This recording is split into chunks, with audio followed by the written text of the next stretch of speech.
Would you take your seat, please?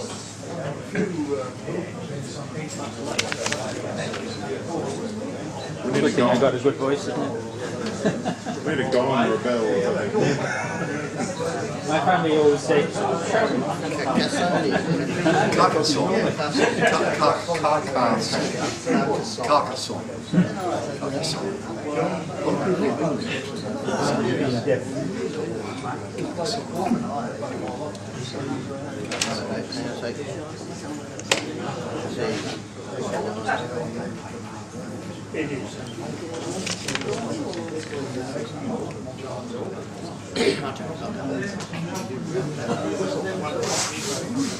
Okay,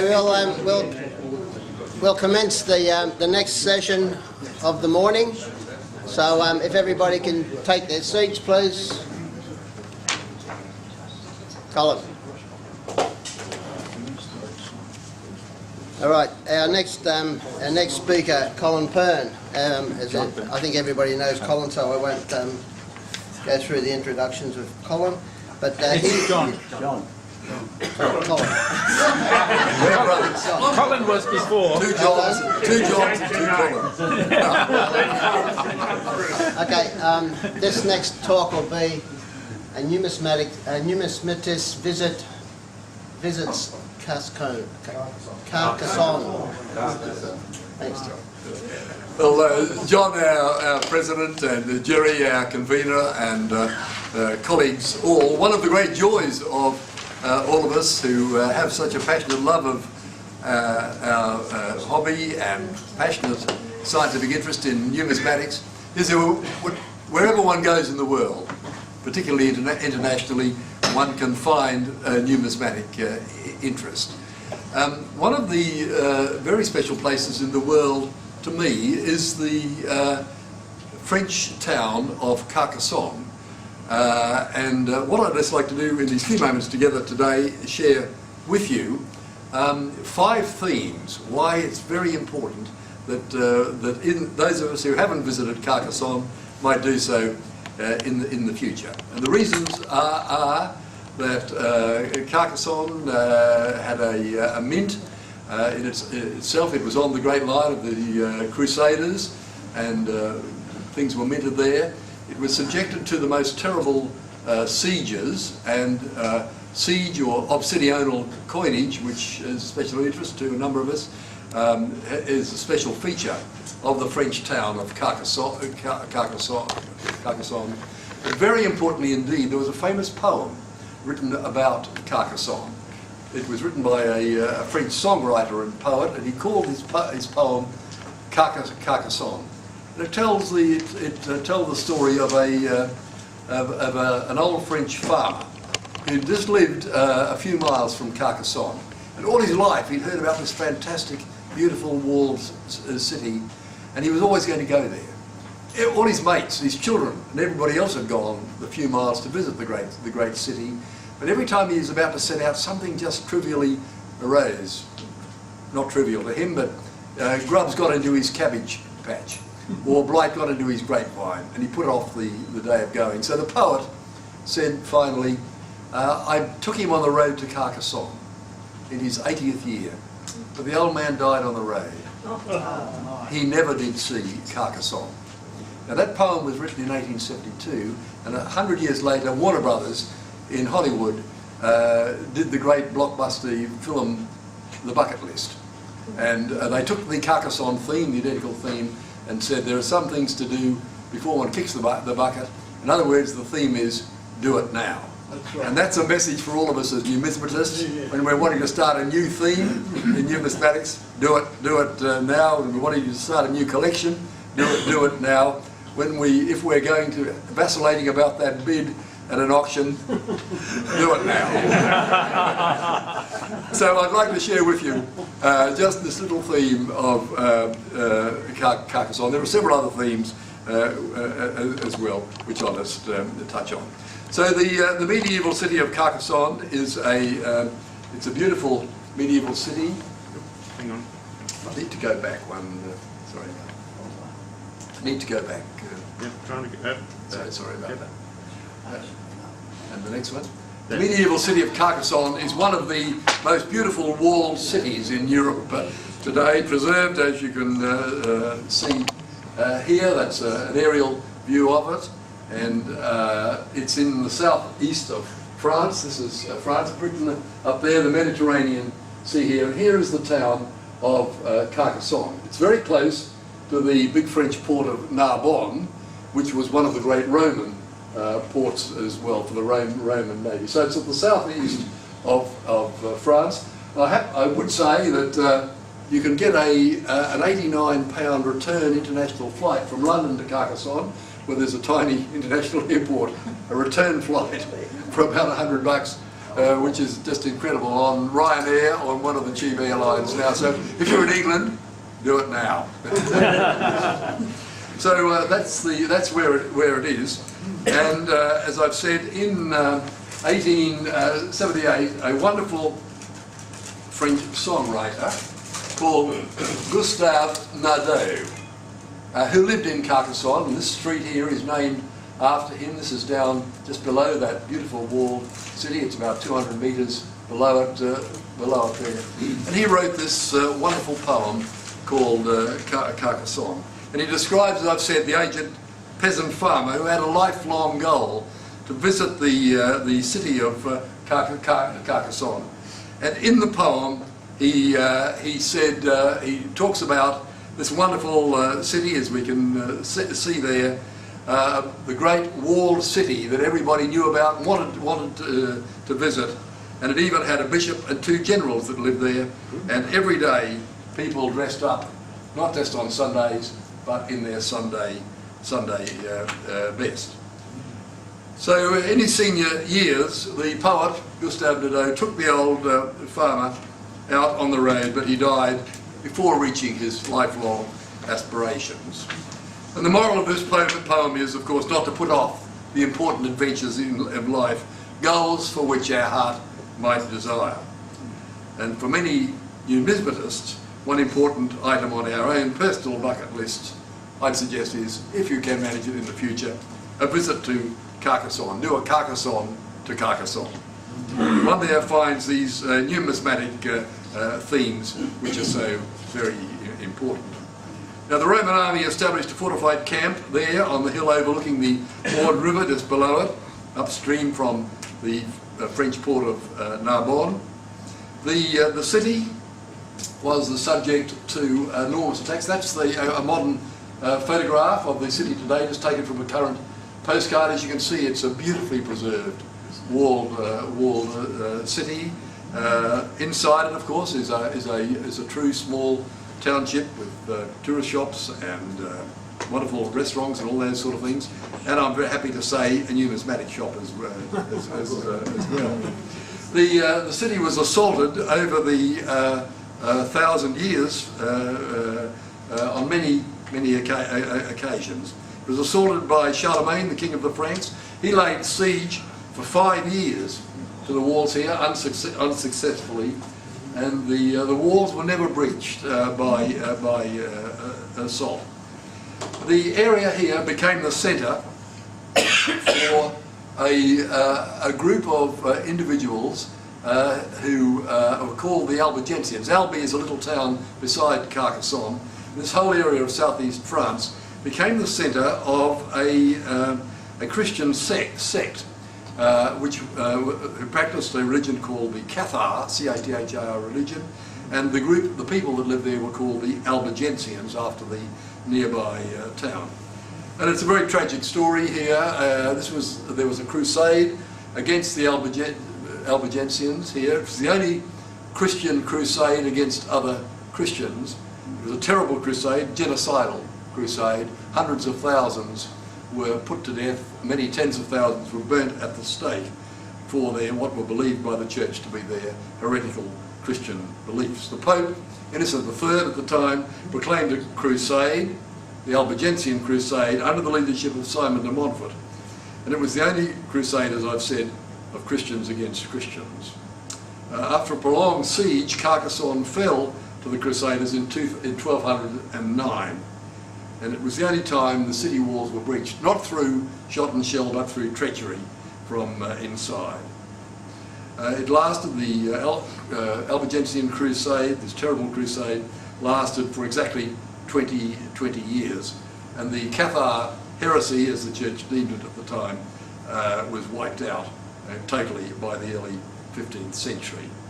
The city had been assaulted on many occasions. The Black Prince, Edward, had assaulted it. He destroyed all the lower levels there, but couldn't break through the walls.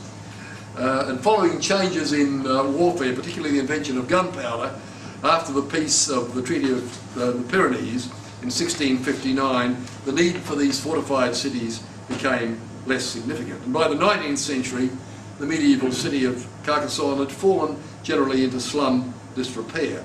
But the local inhabitants, 150 years ago, living beside the Aude River, below in the suburb of Carcassone called the Bastide, had the foresight to start rebuilding the city, and a wonderful architect, Eugene Viollet-le-Duc, rebuilt the city, and the medieval city of Carcassonne today is preserved and protected as a UNESCO World Heritage Site for obvious reasons. Now the heresies which all the Carcassonians and the Albigensians and the Bayesians, all the little nearby towns held, it was a revulsion against the abuses of the church of the day. The church, of course, the priests were robbing people in various ways.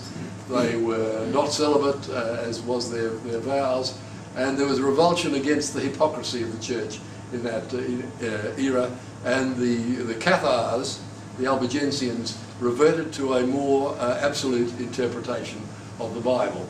And they believed that the universe had two major forces in it, good and evil. This was totally against church doctrine of the era. And the religious sect that developed, it was a universal sect in this part of southeast France, modelled themselves on Christ's life, not on the teachings of the medieval church of the day. And they established themselves by 1140 in southeast France. And in 1176, as we can see there, their belief was held as a heresy, and the Pope Innocent III sold indulgences, particularly for entry into heaven, not doing the much more difficult and dangerous crusade to the Holy Land, but 40 days service to come and do over the Cathars in Carcassonne. So that's what happened. The Carcassonne is here, as you can see. Narbonne, the big port here, very big city today, of course. Béziers was burnt totally to the ground, and 10,000 Bézians were burnt at the stake by the crusading army. This whole area around here, the centre of the Albigensian beliefs, the Cathar sect of Christendom, as we've said, was eventually totally wiped out. The importance of it to us as numismatists is, of course, the sieges that were part of that crusade in an attempt to breach the walls by the Crusaders, and the obsidional coinage and monetary tokens which were established in the city is of great interest to numismatists. Those of us with an interest in obsidional coinage, incidentally, know that when everything ran out in besieged cities, tokens were developed, monetary tokens were developed, not only in metal, but in other things such as leather, small pieces of leather which were then marked with the fiat denomination to operate inside the besieged city. So that's a special interest. So there was this crusade was mounted against Carcassonne. These are medallions which are currently sold in Carcassonne, illustrating the details of the crusade. I just thought I'd just show three of them. There's a dozen or so which form the collection. These are the weapons of war of the medieval times. This is the battle hook. Here, a deadly weapon for knights on horseback. This is the lance. This is an English knight of St. George, as you can see with his St. George cross there. And this is a Knight of St John, a Hospitaller Knight with his white 8-pointed cross here with his broadsword as another of the great swords there. So the modern day medallery is of special interest. When the Crusaders were besieging the town of Carcassone, the heights, the fortified city, and I quote, "The Crusaders assaulted the walls with mangonels and catapults. The tunnellers worked coming underneath a great barrage of stones hurled upon them from the parapets and the towers above. They set fire with logs thrown against the walls of the entrapped city, and they protected themselves by carts covered with the skins of newly flayed oxen to protect themselves from the boiling oil and flames which are poured down upon them as part of the defences of the besieged cities.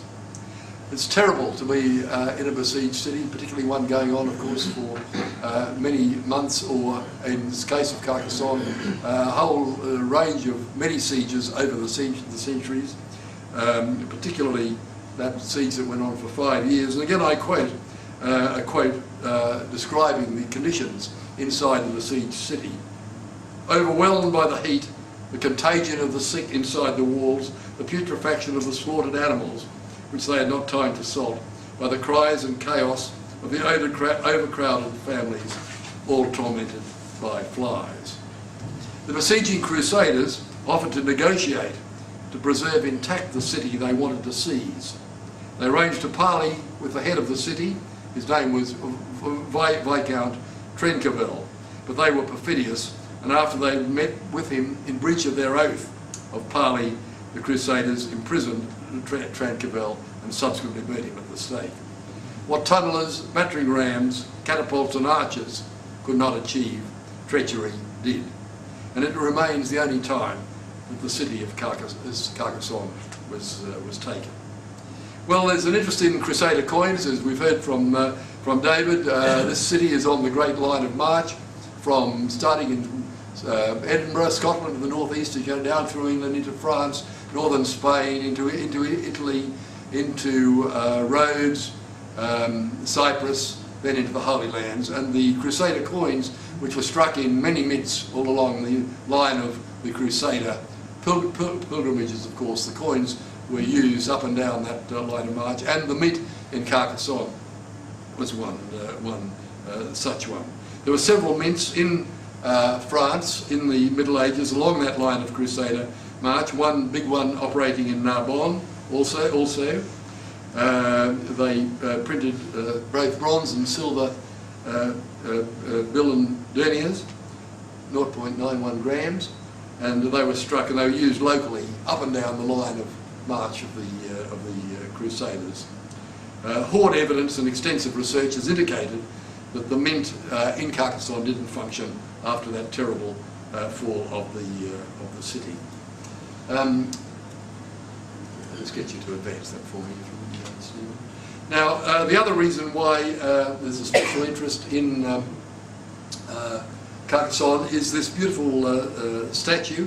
It's a statue of Mercury. You remember that Hermes was the messenger of the gods, the Greek messenger of the gods. He was transpersonalized, the same person, but with a change of name to Mercury in Roman times.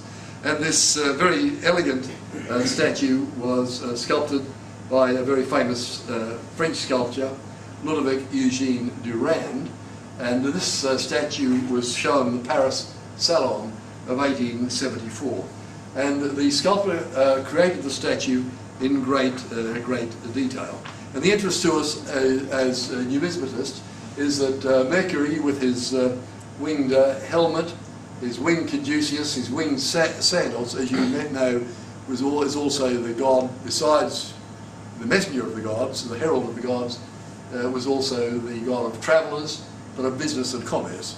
And he, together with Moneta, the Roman god, Mercury, is, in a sense, the patron of numismatists throughout the world, being the god of business and commerce. And much of his iconography is portrayed with the accoutrements of his role as not only the herald of the gods, this is his herald's wand here, but also his purse containing coins, which was his accoutrement as the god of business and commerce. And I just wanted to share with you the exquisite detail that the sculptor has done. This is the caduceus, as you can see. And we'll just see the detail of the exquisite detail of the. Battery's going flat, is it? It's just coming up a blank screen. Okay, just go on. For some reason. And this is the detail at his feet. This is again the symbol of commerce and business, of course, a coinage, and one can see this is his purse. It's opened here, and here are the coins that have spilled out of the purse as a numismatic symbol of his role. And the sculptor's very great attention to detail with this detail. Now there are 13 coins that have spilled out of Mercury's purse there. I don't know what the symbolism of that is, but I suspect because of the exquisite detail of all else in this statue, that probably has some symbolism long since gone. Homer was mentioned as the god of commerce and herald of the gods by Homer in both the Iliad and the Odyssey. As I said, he's also patron saint of travellers. He's always shown carrying this purse. Now, I've had a good look at these coins, and Colin and I know others, colleagues, will recognise them. They're the coins from Aegina, the mint at Aegina, 15 miles from Athens, and they contain the helmeted hat of Athena. You can see this. I mean, this is incredible sculpture work. This is in Carrara marble, and you can see the attention that the sculptor has done here, and his work, his scholarship in defining these coins here. The coins of Aegina, they were first coins minted in 510 BC, these Greek coins, and they portrayed the sea turtle, which is the feature of Aegina. But after the island's conquest of the Athenians in 457 BC, the Aegeans changed their turtle, the sea turtle, to a land tortoise. And so my research on going into detail on the faces of these coins, which is of an embossed land tortoise, that's one, yeah. as you can see here, means that they were minted in a very narrow period of time between 457 and 431 BC. It's a wonderful bit of forensic detail and research one can go into here. They were the basic unit of currency in what in that era was in fact the centre of world trade, these particular coins. And the sculptor Durand has used these as a numismatic metaphor for Mercury's role as the god of commerce and business. Well, the modern medallions of the city of Carcassone are of interest to numismatists. This shows one of the gates, the Ord Gate. The River Ord is down in the valley beneath the city. It's part of the township. And this is the Ord Gate, this beautiful sculpted, this beautiful coin, as you can see. And this is part of the UNESCO series of medallions that have been struck. This means Patrimoine Mondial, of course, means World Heritage. This is another building with inside the walls, named here in the city of Carcassone with the French fleur-de-lis there. This is another World Heritage medallion from the area showing the beautiful walls here. And you can imagine assailants trying to get up these impossible walls, which, as we said, were never breached. This is the cathedral inside the walled city there, as we can see. Again, with the I hesitate to say this really in your presence, but that's the St. Mark's Is that St Mark's emblem, I think? The That land, is the Agnes Day. Agnes Day. Agnes Day symbol there. And this is the UNESCO medallion, the city of Carcassonne in France, World Heritage of UNESCO, as you can see here, with the emblematic wall city there. The reverse of many of those coins is, this is the Canterbury cross. As I mentioned yesterday in the talk, there are nearly 340 or so named heraldic crosses, all identified, an enormous variation just on 2 crosses. This is as you remember, they're all stylized, a lot of these crosses on the Greek cross, the 2 equal arms. If the arms are narrowed towards the centre, we say that's a cross, pate, the old French word for a cup. One can imagine this looking like a cup. So when the Greek cross is modified, it becomes a cross pate. If this is straightened, the pate is formed in a straight line. So the Maltese cross is a cross pate forme. And as we heard yesterday, if it has cut out here, the adjective answerated. The answer is the Latin word for a goose. If the goose takes a bite out of the cross, it's an answerated cross. The Queensland emblem, I'm proud to say, is a cross pate forme answerated. As is the Crusader cross. Now this is a Canterbury cross, and this is an anachronism because the Canterbury cross wasn't developed until after the time. It's a symbol of those times in Carcassonne. So to conclude, some messages for all of us as numismatists. A great place to visit. It's symbolic of anywhere where we travel in the world as numismatists. We can enjoy local things. I've been enjoying that in Norway, Iceland and the Orkneys next year, perhaps with some colleagues. And wherever we go, we can see it. But remember that poem, do it now.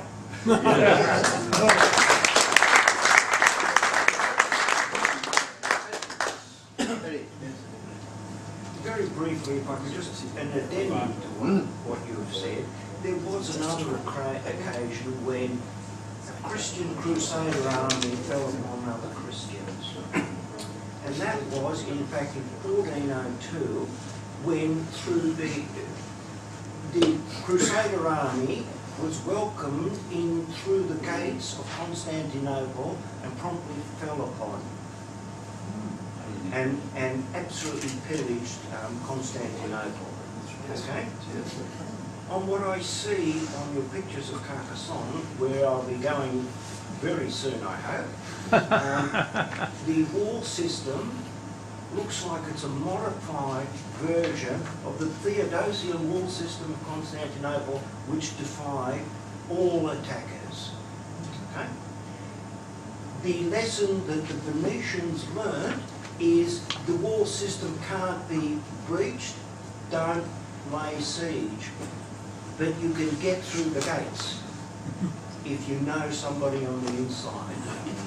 They came through the gates, not only pillaged Constantinople, and the pillage is that great that they stole the imperial palace, moved it stone by stone to Venice, and the great St Mark's of Venice, of course, is the old imperial palace of Constantinople. Okay? Really, what a wonderful story. Now, they also looted the imperial treasury, and that was taken and put into the sort of treasure rooms in Venice. And in 1800, Napoleon broke through in Venice, and he captured their treasury, and about half of all the imperial treasury of the Eastern Empire was melted down and minted into coins so Napoleon could pay his army. The numismatic interest for us all is this, that if you get gold coins, Napoleon gold coins, and they were minted by the time you became anything after 1800, and the chances are that you hold in your hands, slightly reformed to the eye, the part of the gold that has come from the imperial treasury in Constantinople. Just one more question. Briefly, John, I've heard that the real health risks in a siege situation don't apply with the besieged town or city, but often the disease broke out in the improvised attacking formations. Is that so? Or Yeah, both, Roberti, that's absolutely correct. Because in a sense, although there are besiegers inside, there's a stationary army outside for the whole length of the time of the siege, and they're just as vulnerable to epidemic spread. That's absolutely correct. That's true. Thank you. Okay, thanks, John.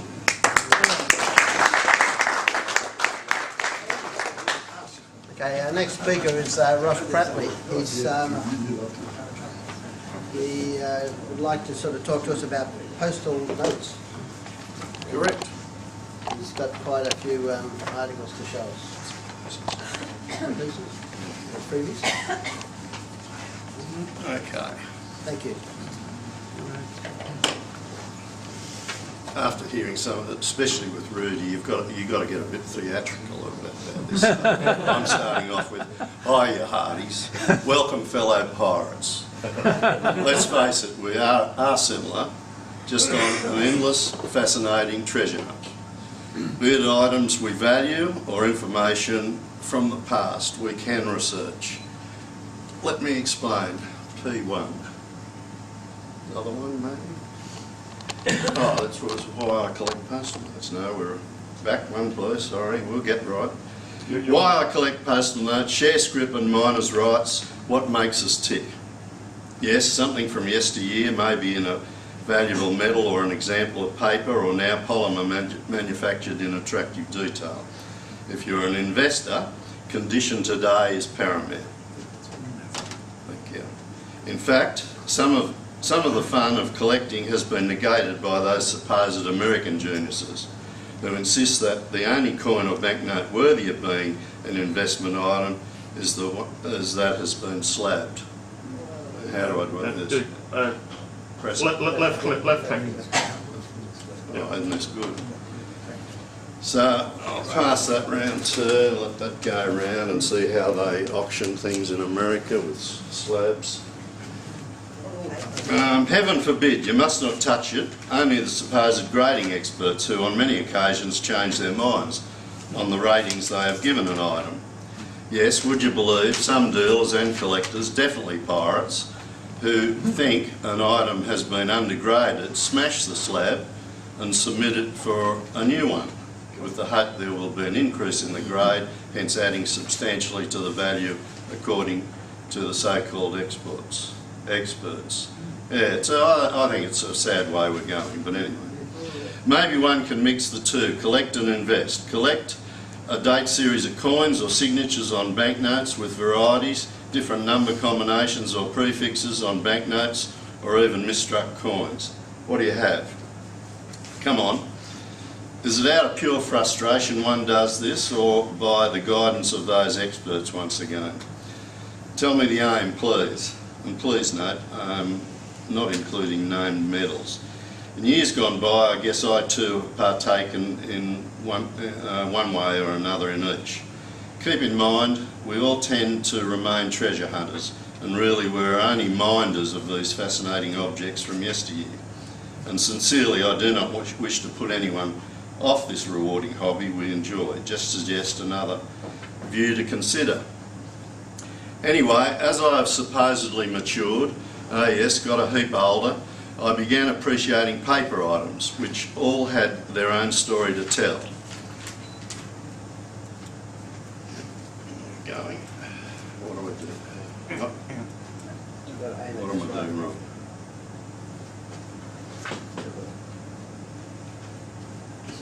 Click the button and don't move it. Click the button. Hey.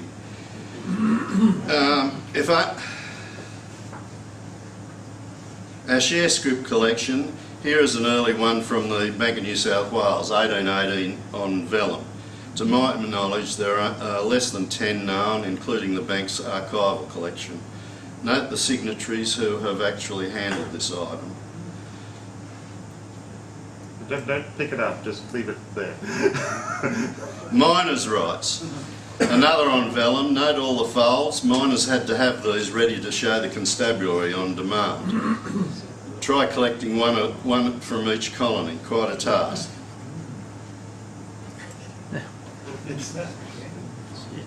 Where am I?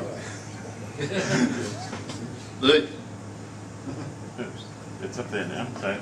I'll get you to do it. I'll just go like this, right?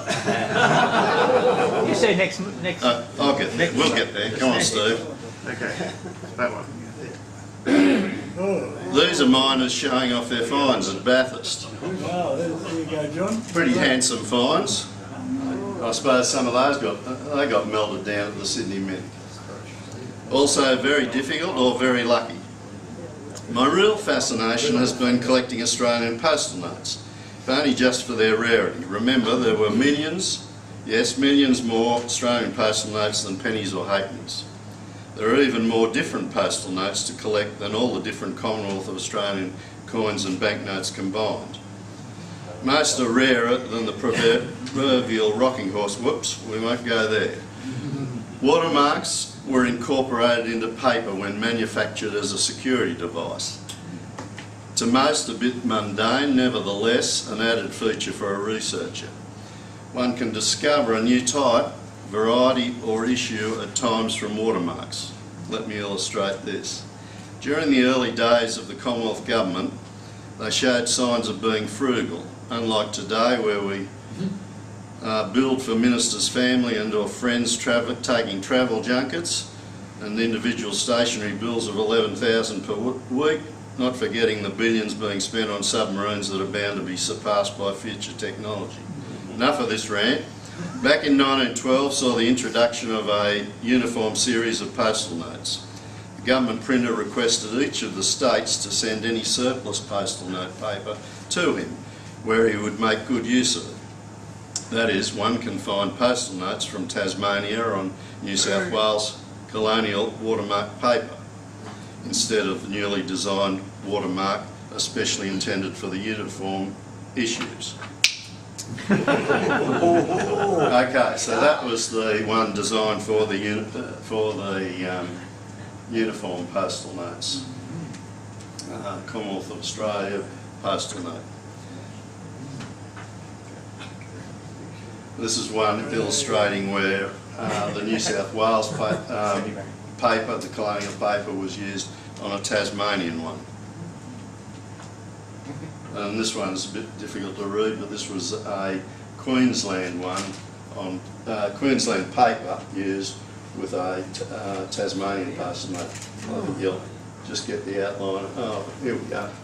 I inverted it so you could read Queensland. We've got. Can you just see that one?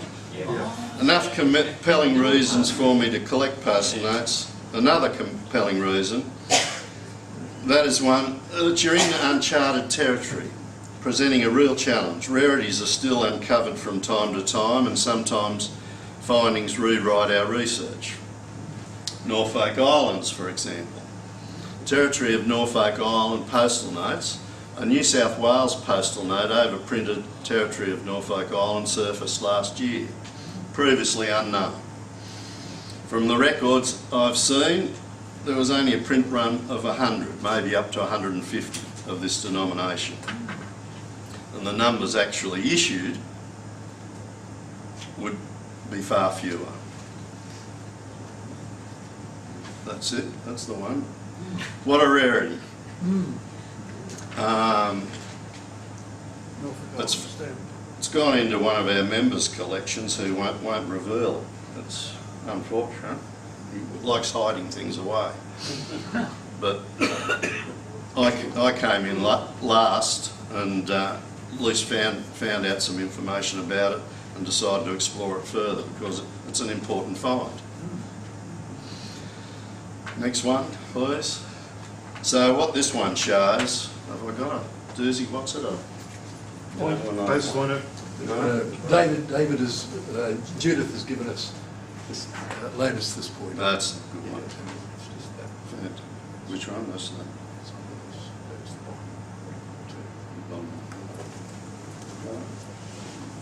Other way.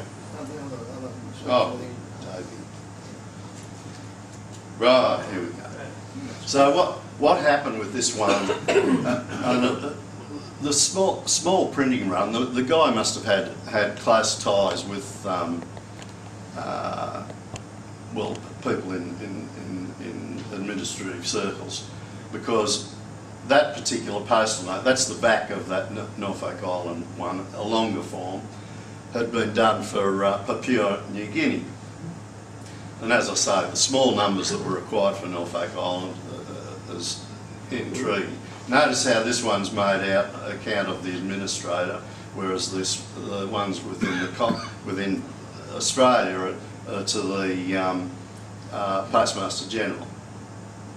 So these are another form, and none of these have turned up either, but these are archival pieces. So this one was between about 1947 and 1949, and as I say, a one-off and a true rarity. I'm losing myself. Here we go. Right. A publication of the overall issue of Australian Post Notes has never been attempted before, and with the items I've collected over some 40 years, I believe myself and a noted philatelist from South Australia, Martin Walker, have nearly achieved an almost impossible task of unravelling our most interesting branch of numismatics and philately. Have a hard time getting that word out. By the way, no one else could, as much of the information comes from the very items we've accumulated over the decades. It's not the information recorded, it's discovered from the very examples that we've popped away. Finally, some of our progress has been acknowledged by Renix in their 28th edition. It's over there, is it? No? And this took a bit of doing, but anyway, they've included postal notes. I'll pass that around for you to have a little look at. Renix is going to produce it annually now. So they've asked for the next edition, what we're supplying to them, where we're going to reveal the include the West Australian ones.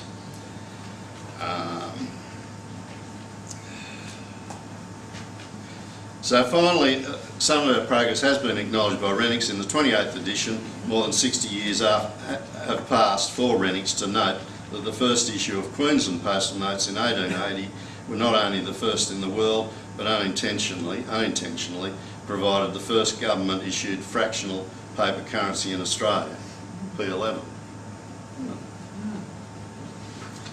Postal notes of the colony of Queensland in denominations of 1 shilling, 2 shillings and 6pence, 5 shillings and 10 shillings. The colony of Western Australia copied Queensland and issued in 1887 a 1 shilling, 1 shilling and 6pence, 2 shillings and 6pence, 5 shillings, 7 shillings and 6pence and 10 shillings. Some different denominations to Queensland, and instead of design and printing by the colonial government printer, West Australia commissioned the noted banknote printers Thomas Delarue of London. Next. There is no argument that again these postal notes served as currency, as there was no term of validity, right?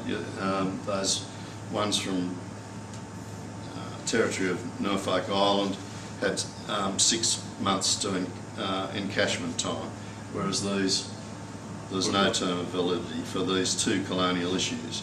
Years later, a term of 6 months was introduced. Yes, no fixed term for them to be cashed, hence they were treated as banknotes, fractional paper currency. Numerous articles have appeared in newspapers across each colony noting postal notes were as good as silver or like a banknote. Even reference to that was recorded in colonial parliamentary records. Keep in mind, no issued Queensland 1 shilling postal notes have ever appeared in one of Jim Noble's auctions. That's more than 500,000 lots over some 40 years. The WA ones, again, only a 1 shilling has appeared ever in a WA auction 10 years ago, where it found a new home overseas for $9,000. Post office stamps. 2 post office stamps appear on this one. That one would have been when it was actually issued, and this one when it was paid. The stamp is unreadable, and the second stamp is circular and more likely to be the paid stamp.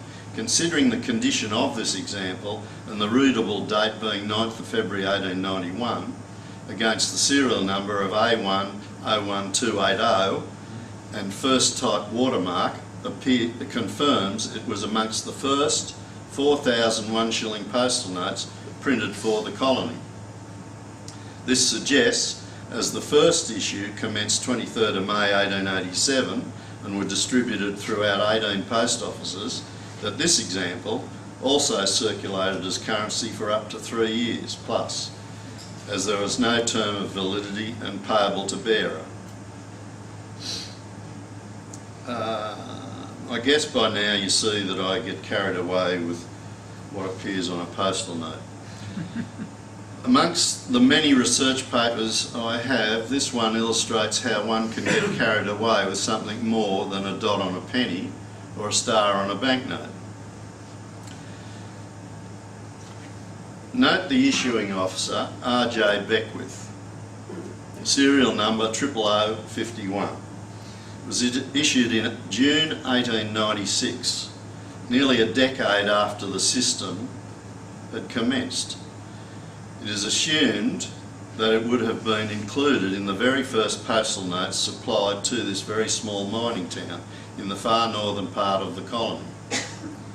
It is of great importance, being the only known issued example from South Australia of the first issue, which commenced 1st of March 1887.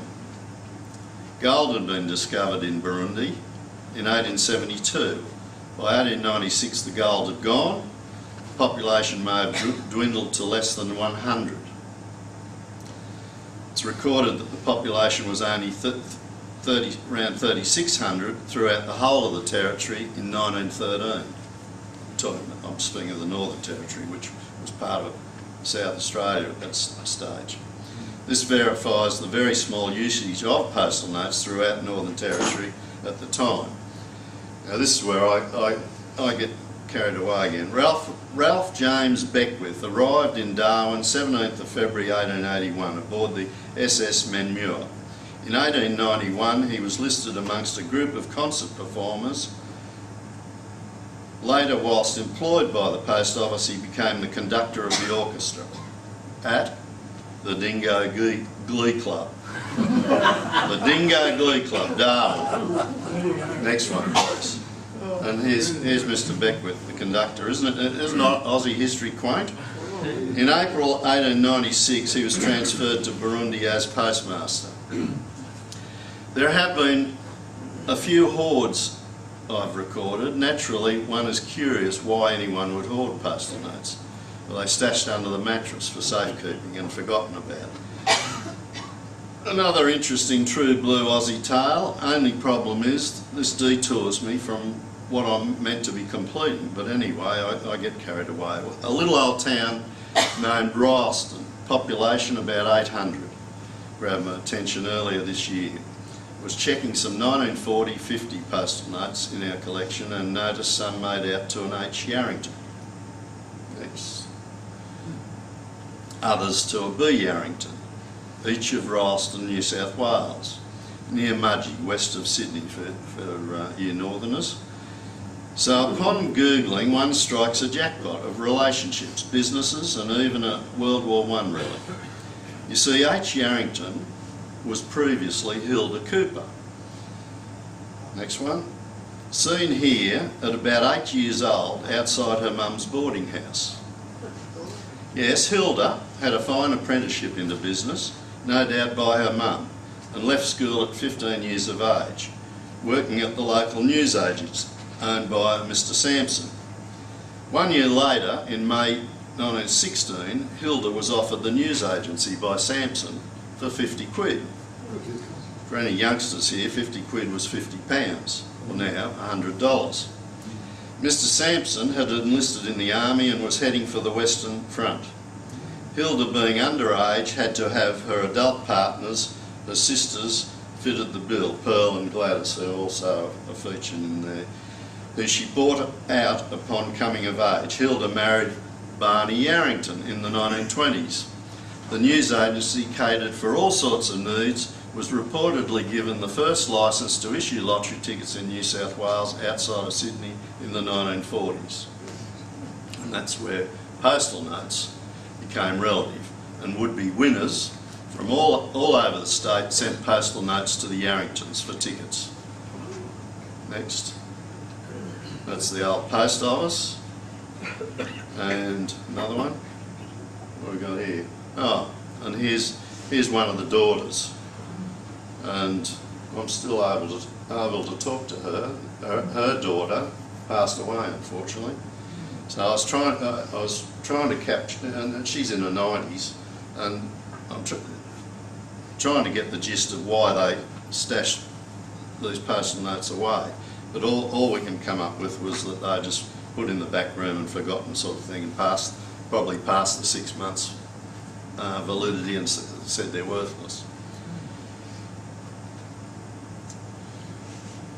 Another story of the past. Right. Colin's grandfather, this is a completely different, Colin's grandfather, Geoffrey Molesworth, this is going to get upset a few people, was a farmer, and he filled in a slip like this each time he sent a batch of koala skins to Melbourne. Oh, no. He told me when he was young, way back in the 1880s, he used to go shooting koala bears on a moonlight night and get threepence a skin. Naughty. Says Colin from Seymour. Of course, there were millions of them around then, and nothing was protected. Times have really changed since then.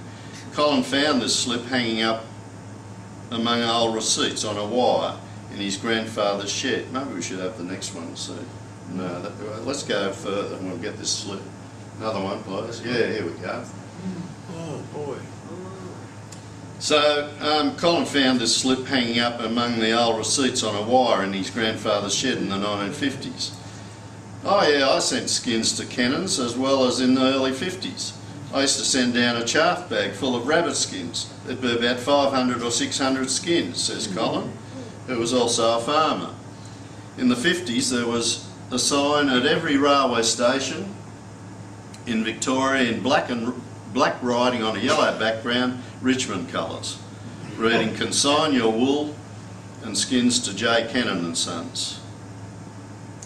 They call them bears there, they never were bears. So if we go back, yeah, back one please, sorry. So this one was identified. It's unusual to get a high value in these too, and this one's stamped with the J. Cannon company stamp on it. Don't exist today, they've passed on. So now I've got two more. Now come on you Queenslanders, what can you tell me about this one? Can we see something there? I wonder if I can... Queensland's colony. Oh, there we go. Territory of Papua New Guinea, Yeah. Australia. Another story about... What am I doing? Open. Which... You pointing the right end? It's a torch. Try the other button. Ah, here we go. There we go. This particular item, exceedingly rare, I ended up chasing it through 3 auctions over about 5 years. The first one I was too stingy to buy because I'd bought 2 previous lots and plus a number of lots before then. The second time it turned up in Spinks in London, and I missed it. I wasn't aware of it. I've sort of gone off Sphinx in London. It's much better doing business with Naval Numismatics. Paid advertisement. Pardon? Paid advertisement. That's okay. No, honestly, Sphinx London, I just think they're rude. Like when we chuffed over there in 1996 at a drop of a hat to buy the Duro cargo, you'd come in from a flight, you raced in to do the viewing and such, you're sitting there all day viewing, they wouldn't even offer you a cup of tea or coffee. Anyway, this is back to these Queenslanders who are racking their brain. Druin and Druin. Does that ring a bell with anybody? Yes, it does. It does. Now, who were Druin and Druin? No? Okay, right, let's go. Well,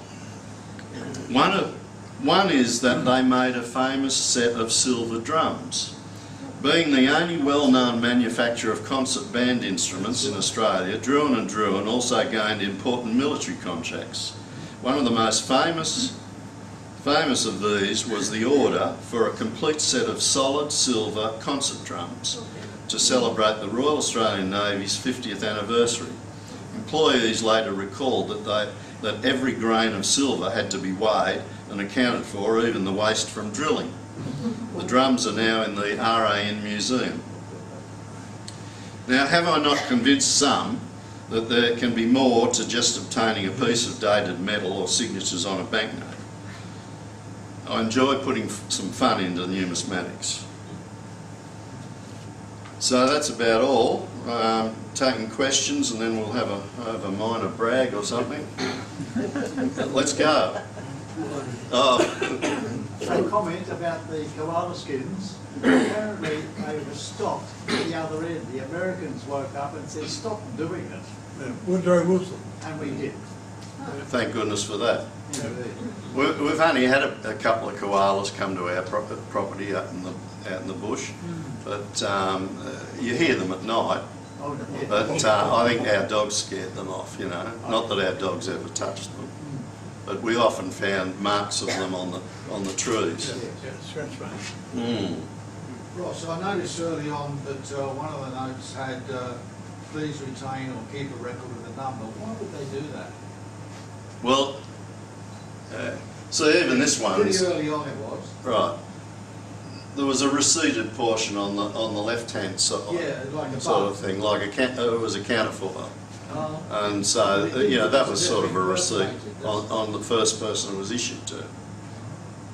These ones have gone right, where this one's intriguing is it's gone right through the system. In other words, it was issued at Rabaul, and then, no, Rabaul, Port Moresby or one of those places. But then it's got its cancellation. It was banked, it went through the bank system, or post office, and it was cancelled, then it went through the bank, and then this was the typical cancellation that they used to stop people, partly to stop them from adding stamps to them and adding value to the thing, but this was prior to destruction. So this item was lifted before it went in the furnaces. Could you just explain to me, Ross, this would have been issued in Papua, would it? So somebody went into a post office in Papua, bought this postal note and paid cash for it, or paid in some way, and then it was cashed somewhere else by Druin and Druin, is that? Well, it was sent to Druin and Druin in payment for whatever. So somebody bought some musical instruments Possibly. in Papua, using this means. Yes. And they would have ordered it probably in Brisbane, sent this down from Papua, this method of payment, the drums or whatever, and then sent back up to where the buyer was. Is that, Right. That's the transaction. Yes. That's it. Any other And questions? what's the poundage business? What does that mean? Well, that was what the post office charged, threepence. So poundage in this instance, means and they amount. it was like a surcharge, and they charged that for the issue of the 5 shilling postal note. 3.5. It was always recommended to I see. not send currency through the mail. Remember how in the earlier days people halved the banknotes and sent them by 2 mails. The word poundage means their commission. Yes. Of the post office. Yes. Is that Yes. That says that it's payable only in the territory of Papua. Which? and Commonwealth. Yeah, and the Commonwealth, right, So, yes? So you mentioned your disgust encasing coins. Mm-hmm. So it'd be a bigger crime to encase postal note. Well, they're encasing banknotes. Did you see some of that going around? Where, you know, like it's dreadful. It's right, basically creating a market for absolute novices to become big time dealers. They reckon over at the A&A, they have the first day the money bags come in, closed to the collectors and such, and they come in and buy all the material that's MS64 and above or something, and they just take it out in millions, and then the collectors are meant to come in and get the dregs. But mightn't it also protect paper products, banknotes, whatever, to encase them? Because they're brittle, because they're Oh, you're saying that the encasement might deteriorate the paper? The common word for Sealing.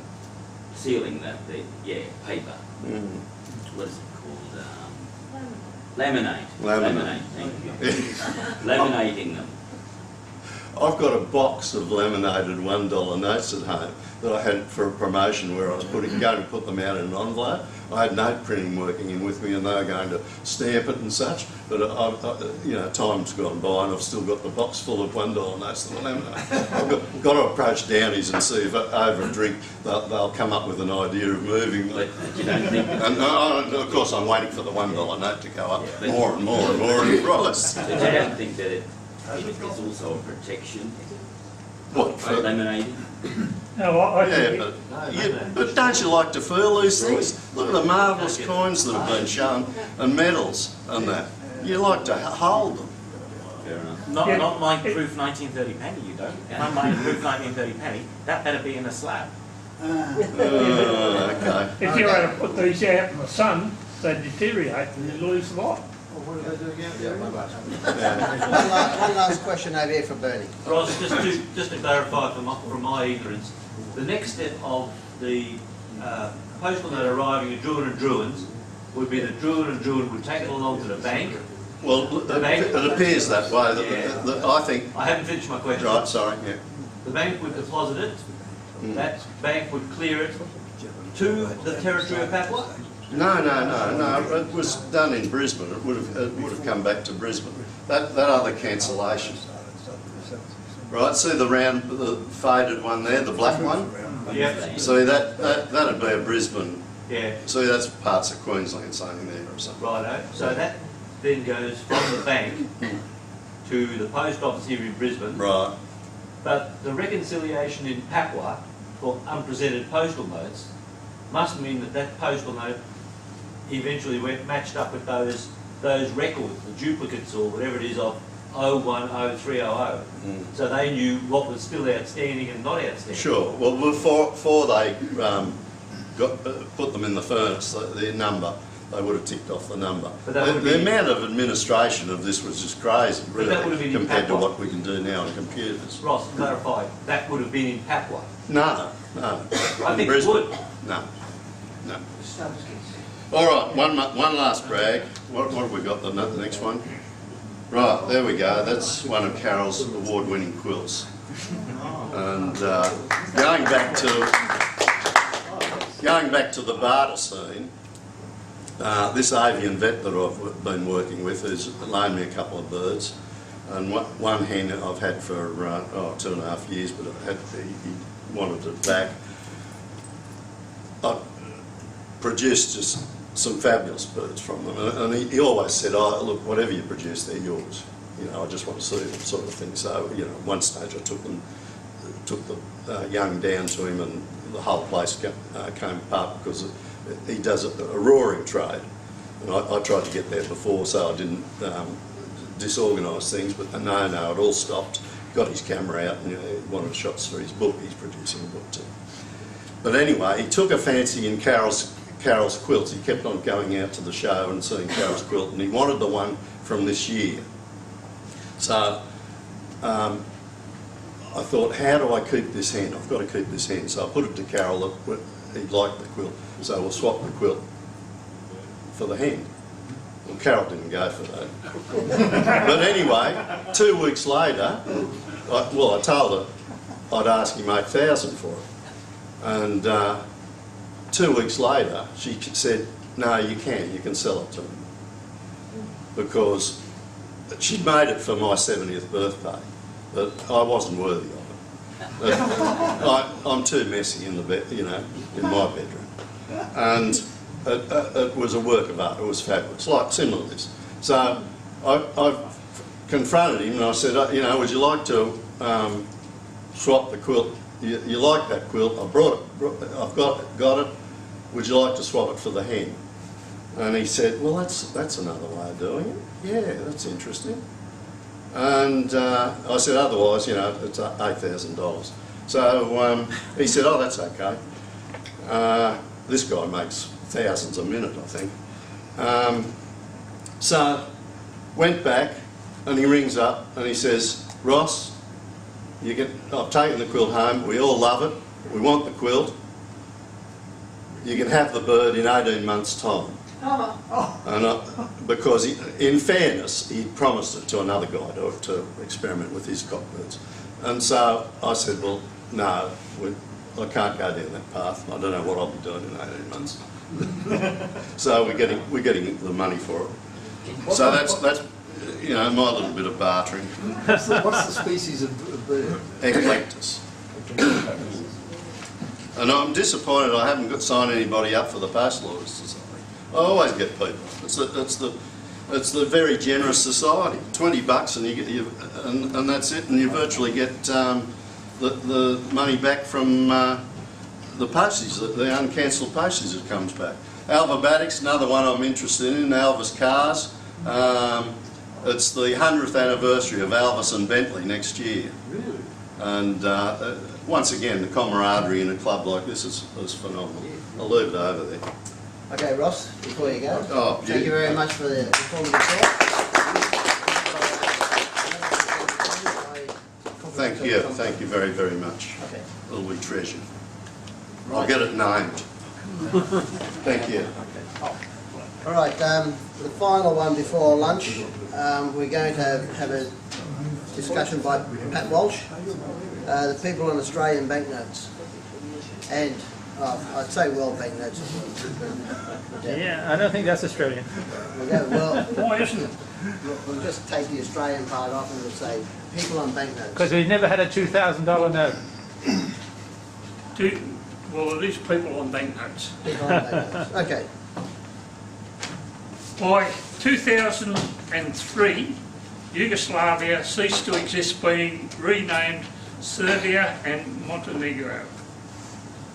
Milutin Milosevic, 28th of May 1879 to just 12th of December 1958, was a Serbian mathematician, astronomer, a climatologist, a geophysicist, a civil engineer, doctor of technology, a university professor and populariser of science.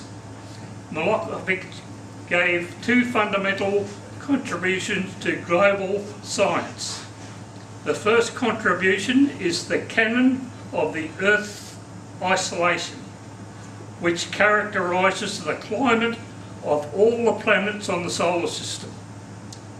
The second contribution is the expansion of the Earth's long-term climate changes caused by the position of the Earth in comparison to the Sun, now known as the Milosevic cycle.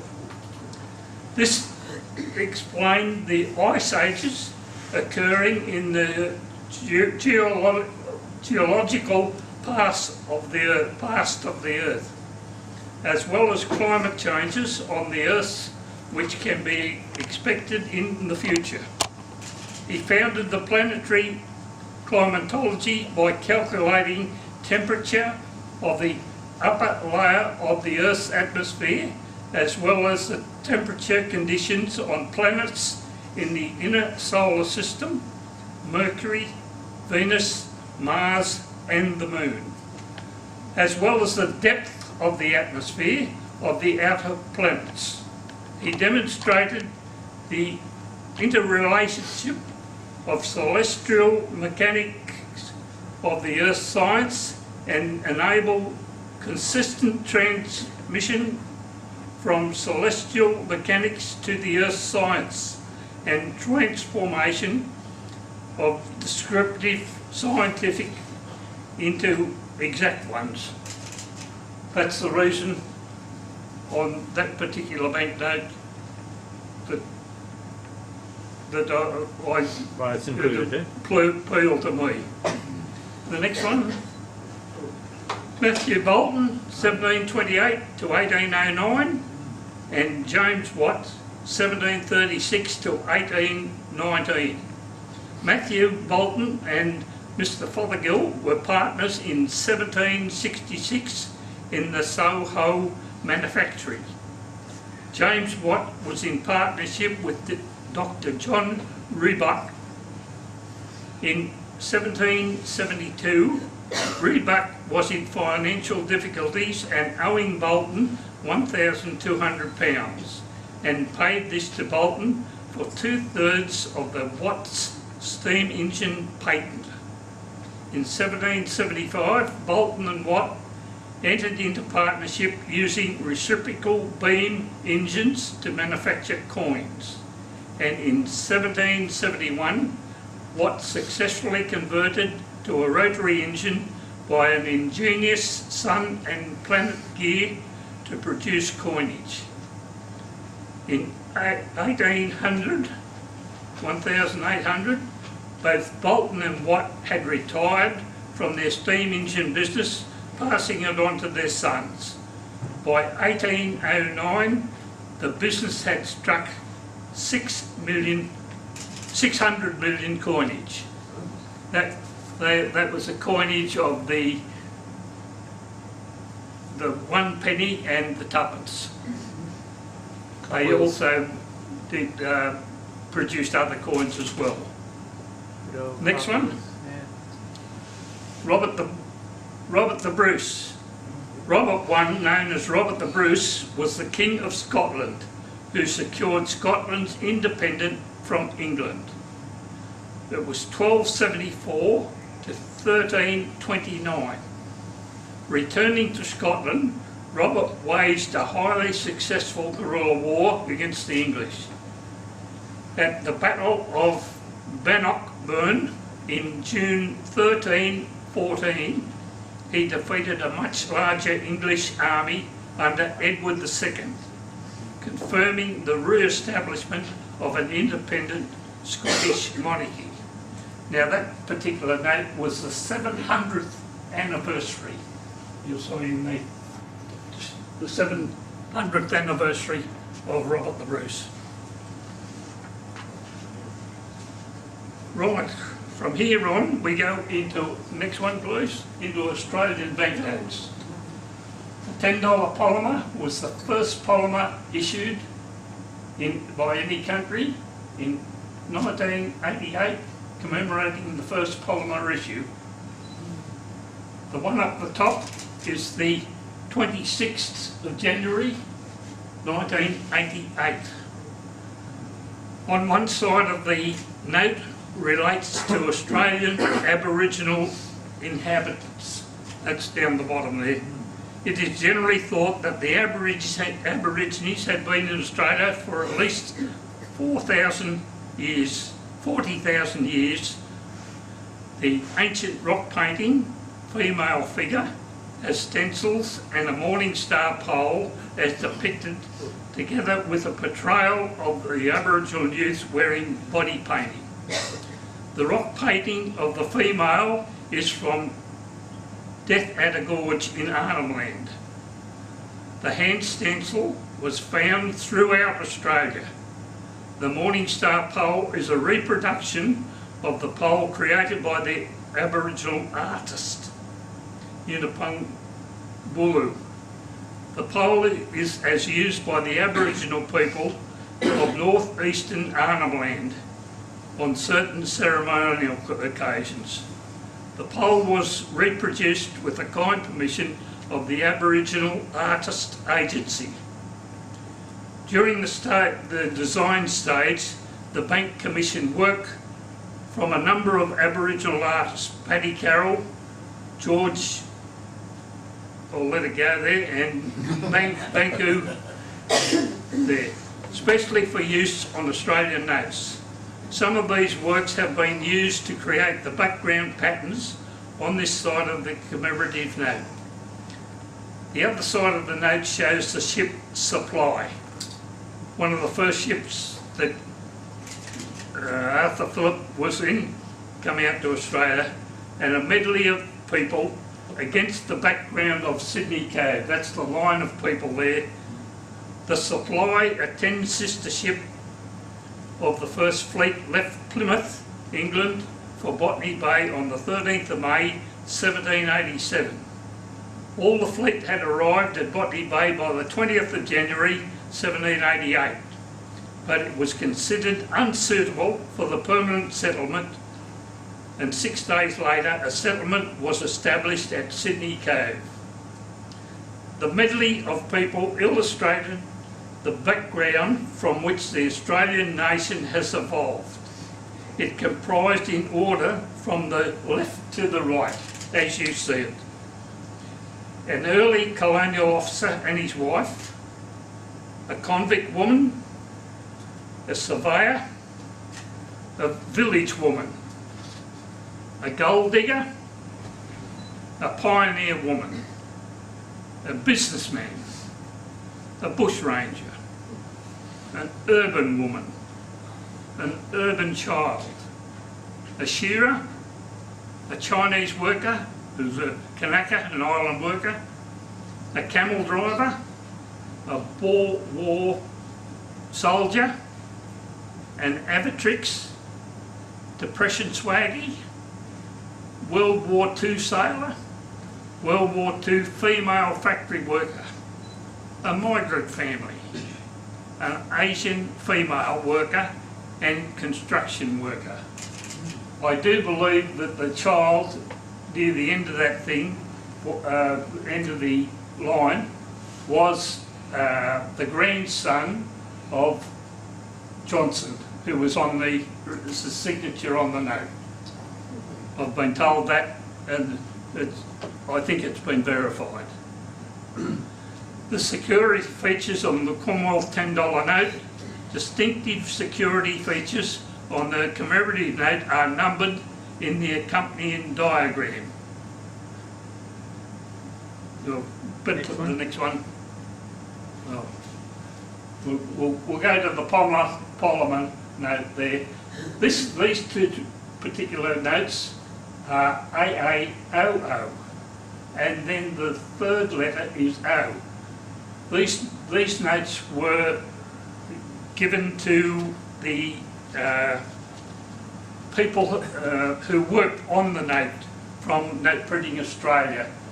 It was there were 2 consecutive notes put into a grey folder, and that was that was given to them, and I haven't got the exact number that was given to them there. So the OVD is an image of Captain Cook. Oh, Next one. go to the next one. Or, yeah, the OVD on the image there is a Captain Cook within an oval divided into segments. The very nature of the OVD means that it is not possible to reproduce a lifelike representation in the diagram attached. The OVD can be viewed from both sides of the note. The aluminium coating, which forms the reflective surface, cannot be felt with the fingers. Now you can put on to the next one. the one, next one. These are the people. These people were the selection criteria for the development of the $10 polymer bicentennial banknote issued 27th of January 1988. From the left-hand side here, we have Peter Mayer for the RBA from Reserve Bank of Australia. Harry Williamson is a designer. Brian Sandgrove is a designer. Lyle Dolan is from Note Printing Australia. He's a portrait engraver. Peter Morris is from Note Printing Australia, an active general manager. Bruce Stewart is an artist engraver for Note Printing Australia. Gary Emery is a designer. Bruce Weatherhead is a designer. Max Robinson is also a designer. And G. Andrews is a consultant.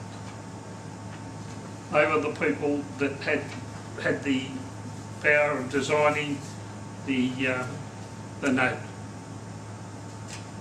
We'll go on from there. Yeah. We'll go on from there if we can onto the other one. Pictures. Just give me a sec. I just need to switch across to the other things. Let me see. We'll start with the first. This come from the book, which I had, Notable Australians. I received that from the Reserve Bank. They only put out a few, and I could only get a couple there. Brisbane have one in for their archives, so they can have a look at it later on. The first one is a Notable Australians portraits from the present series of banknotes. The first one is a $10 note, Evans and Fraser. It's Andrew Bolton, is Banjo Patterson. He was known for his folk ballads, and that's a 1993 note. Next one. On the other side of the note, which is Dame Mary Gilmore. She's a political artist. That's the other side of the 1993 note. The next one is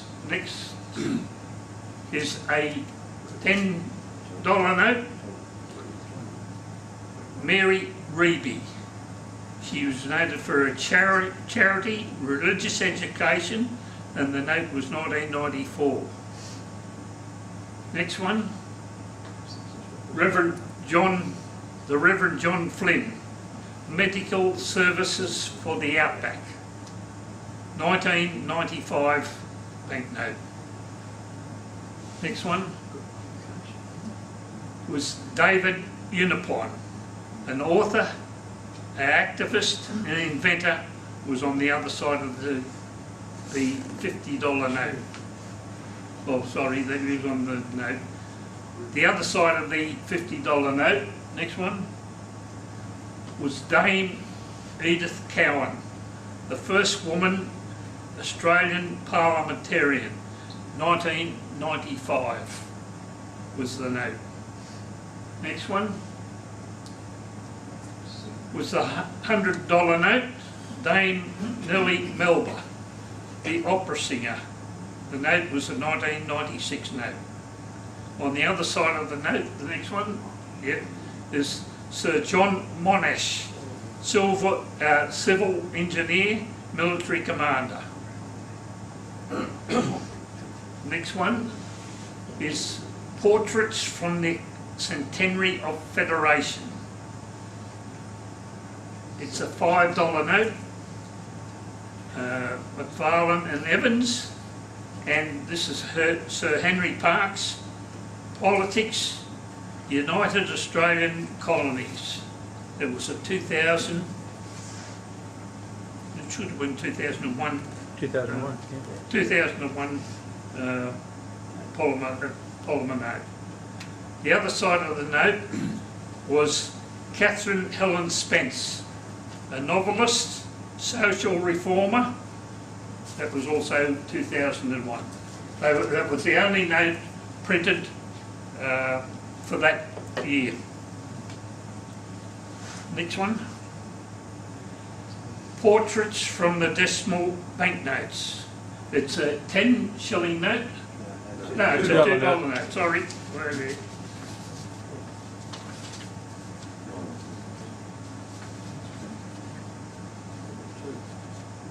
John Yeah, MacArthur. John MacArthur. Sorry, there. Portraits from the first series of decimal currency notes. It's a $2 note, Coombs and Wilson. One side of the note is John MacArthur, noted for his war. It was a 1966 banknote. The other side of the note, next one, is for William Farrer, known for his wheat, the same 1966 banknote. Next one, a $5 Chisholm. note. Caroline Chisholm. Oh, okay. A $5 note, Coombs and Randall, Catherine Chisholm. She was the first woman on banknotes other than the Queen. It was 1967. Next. Francis. Greenaway. It's a $10 note, Francis Greenway. He was an architect, 1966 banknote. The other side, Coombs and Sir Charles Kingsford Smith, a $20 note, 1966. He was an aviator. The other side, next one, was Lawrence Hargraves. He was an inventor, 1966 note it was. Next one, $50. Phillips and Wheeler. It was Lord Howard Foley. He was noted for his penicillin. It was a 1973 note. On the other side, next one, a $50 note, Sir Ian Clunies Ross. His scientific research. The note was a 1973. Next one. It's a John Stone and Johnson. Sir Douglas Mawson is an Antarctic explorer. The note was in 1984. On the other side, next one, was John Tebbutt, an astronomical explorer in 1984 note. The next one. Oh, we're going back.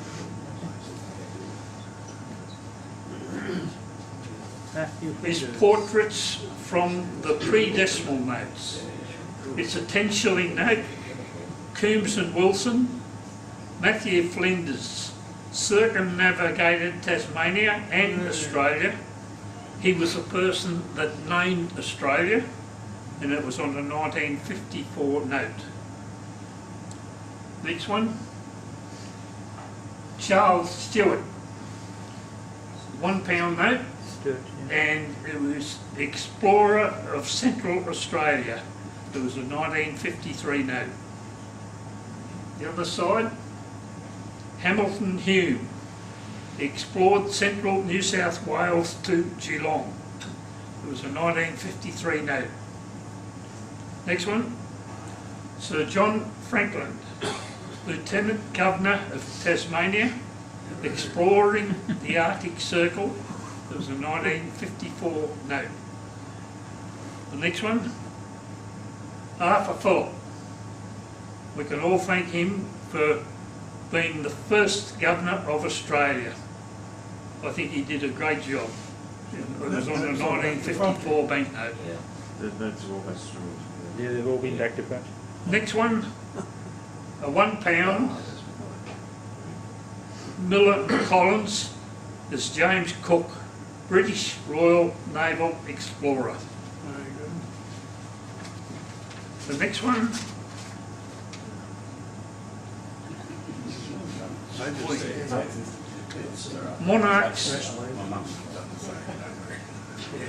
monarchs on portraits of monarchs on Australian banknotes.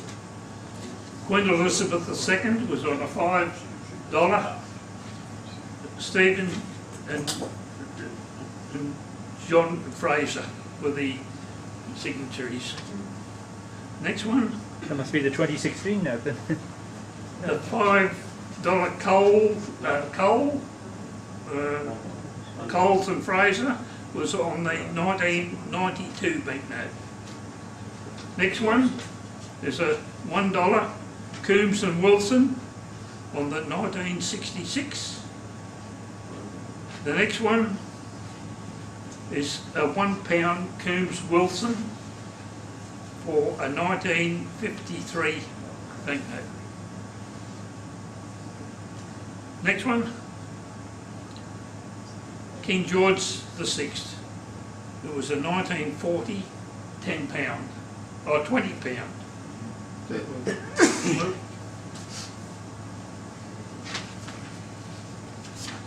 Well, King George VI for 1920 £1920.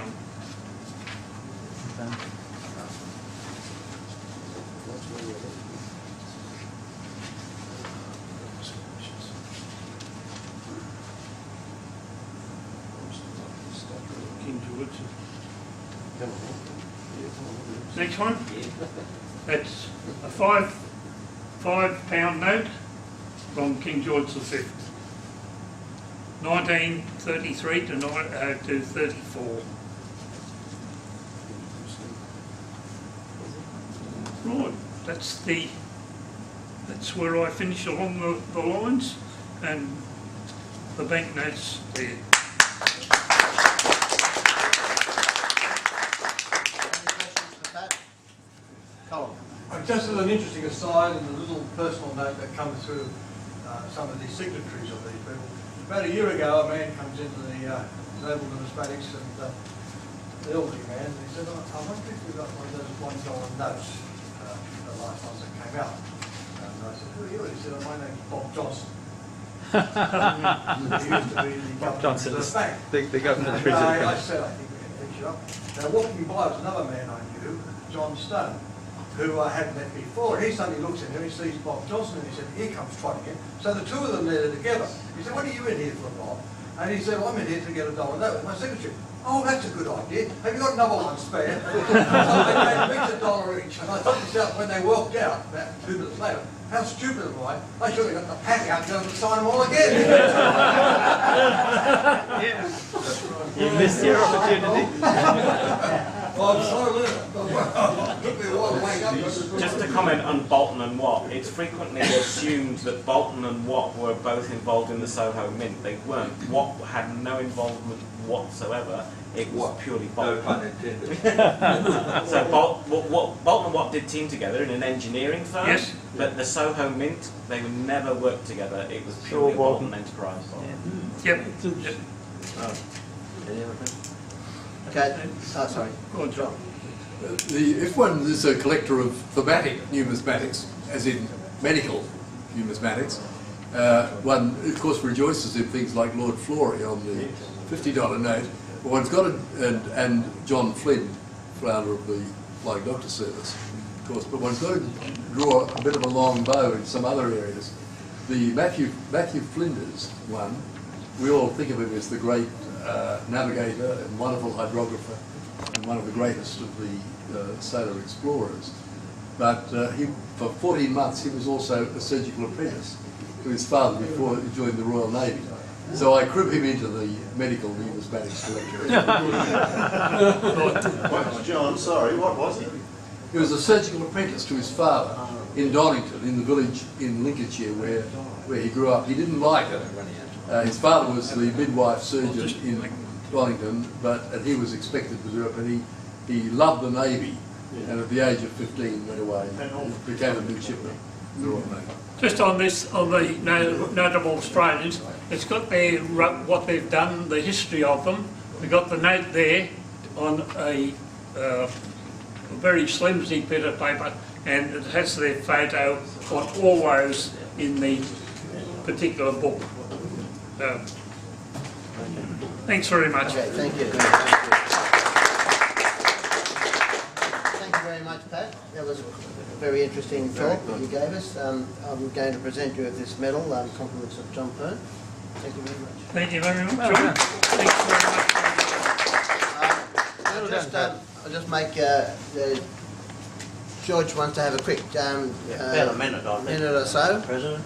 and then after that we'll get a break for lunch. But don't forget, at 1:45 we have photos. So don't go running around. Photos at 1:45 out on the steps, and we'll be back here by 2 o'clock. Yes, harking back to Cole Pitfall's talk before, it got a bit late because the tea was getting cold. But I want to not so much set the record straight, but to let something to be known that's been in my heart for a long time. Talking about the Jeff K. Gray auctions, Don Wright and I used to go to Sydney a fair bit for the various auctions, and we went to the Jeff K. Gray a few times, but certainly we went to 2 of the Gilbert Heidi auctions. I still have those catalogues. Anyway, that was in the 1970s, I think, and being an enthusiastic collector, I got a bit carried away outbidding Spinks as represented out from England for one particular piece. And anyway, in those days there was no credit cards or anything, and of course George only thought how we were going to pay for all this stuff, and I'd run up a bill of about $2,000. And I thought, my God, what am I going to do here? So Cole was tied up with Gilbert Heidi a fair bit, but I managed to sneak him away, and I said, Cole, I've got a bit of a problem here. I says, I need $2,000. So he got his chequebook out and wrote me out $2,000 right there and then. We've been very good friends ever since. Because I still owe him the $2,000. But anyway, I say, I needed to get that one out and say he's a good guy as far as George Snodgrass is concerned.